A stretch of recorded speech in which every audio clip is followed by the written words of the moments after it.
I loved the spooky Vertigo comics of old.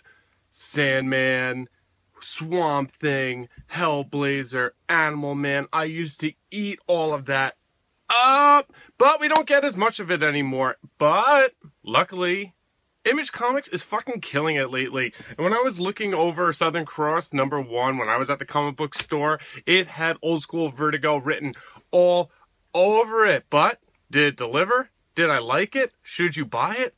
Who am I? I'm the goddamn comic book mustache.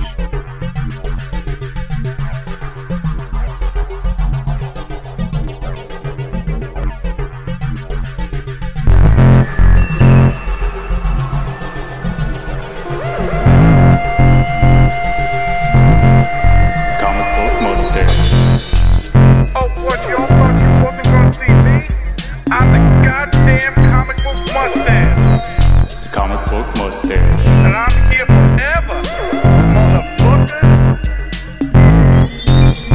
Listen up, bro, Chacho. The comic book mustache. Oh, what, you thought this was a joke? You know who you're talking to? I'm the goddamn comic book mustache. The comic book mustache. Hola, senores and senoritas. I am that mustachio bandito. The comic book mustache. Mustaches are sexy, and so are comics. Don't you want to be sexy too? The comic book mustache. Till next time, adios, muchachos. The comic book mustache. I'm the goddamn comic book mustache.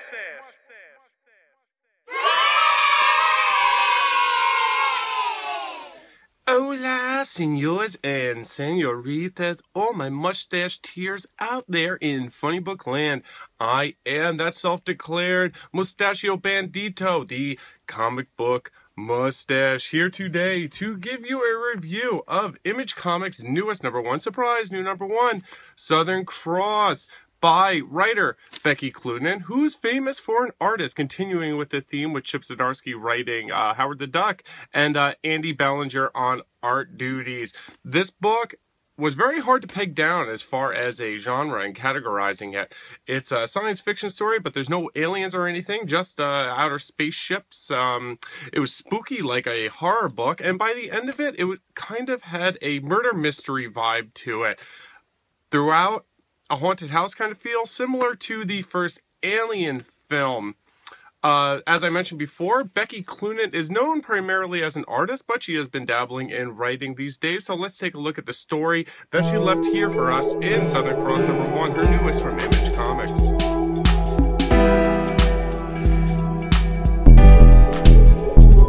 Sometime in the future, a young girl boards a transport ship to an industrial world called Titan, where her sister had just died of mysterious causes, and she's there to pick up the remains and snoop around a little bit. As the story continues, bizarre, almost supernatural events start to occur, and things may not be as they seem for our young female protagonist here on her adventures in getting her little sister back. The ship is called Southern Cross. That is where the name of this title comes from, and the design was beautiful. Andy Belanger's art was fantastic. The ship was so realized. When she first boarded the ship, it went on a little visual tour as she was being shown around. It was so detailed. I really gotta take, I don't have a hat on, but I would tip it off if I had one to you, Mr. Belanger, because the design of the spacecraft was amazing. So much detail, so much intricacy. There's gorgeous double-page spreads of these giant science fiction vessels and this Port Authority. And there was some great expressionism in the faces and the characters as well, not just in the backgrounds and of all the technological stuff. Belanger does a great job expressing these characters' emotions, as well as designing this really full realized world within Southern Cross #1. It kind of feels and looks like a haunted house, as I mentioned before, similar to the first Alien film, and that really helped with the vibe that I initially got from it, that old school Vertigo vibe, like John Constantine's Hellblazer, or Preacher, or all of those real spooky books from the late 80s, early 90s that I loved so much. So let's take a look at some of the art that I've been praising like crazy, like there's no tomorrow, and then we'll take a look at the downfall of this book, the writing.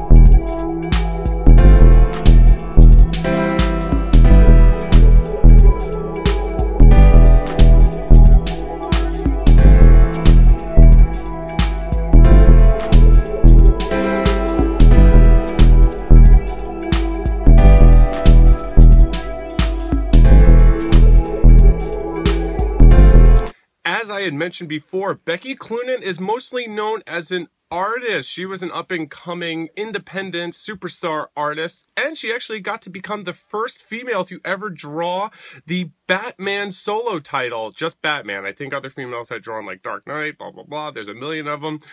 But she kind of fell short on this issue with the writing. The dialogue was all right, but it suffered from first issue syndrome very badly. This is when the first issue spends much of its time setting up the world and the characters and not so much time on what's actually going on.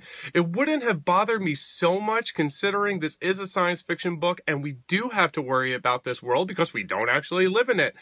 It wouldn't have bothered me so much though if I didn't hate this main character so much. I think it's cool that it's a female kind of making this book and a lot of other titles recently more gender neutral when superhero and comic books in general are normally centered on male protagonists. Having a female kind of makes it more of an accepting world that both men and women can be in. It's a genre and form of art that is mostly known and stereotypically kind of pegged down for a male thing. But this girl was so annoying. All she did was bitch. She doesn't want to make any friends. She's not fun to be around. She's really annoying. She's always got something up her sleeve. I did not like her. I don't see how anyone could like this main character. Maybe that's a point, but I was not digging it. I don't care what happens to her. And I was kind of by the end of it thinking, who the fuck cares? You're a bitch. I don't want to deal with you.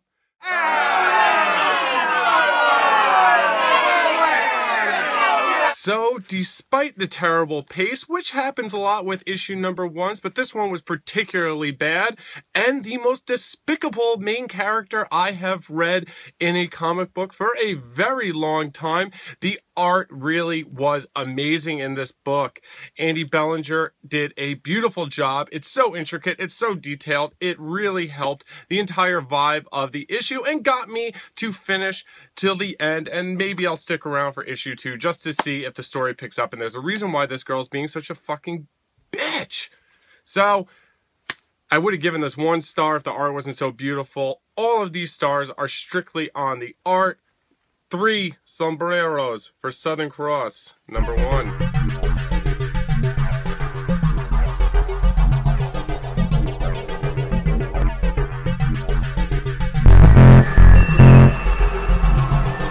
If you are interested in reading comic books like Images, Southern Cross number 1, go to comicshoplocator.com, type in your zip code and find a store near you, or download your comics digitally. I use the Comixology app. It is available for almost every platform and get you comics right in your pocket right then and now. Or check out your local library. Knowledge is power, and it is a wonderful way to read comic books for absolutely nothing. Let those tax-paying dollars pay off on something. Check out my contests. I have a 100 subscriber contest. The video is a couple down from here. It is a lot of fun. You'll have complete creative control of my channel for an entire week. And while making your video or answering my questions, remember, all roads lead to a mustache. So just grow one already, you son of a bitch. Adios, bro, chechos.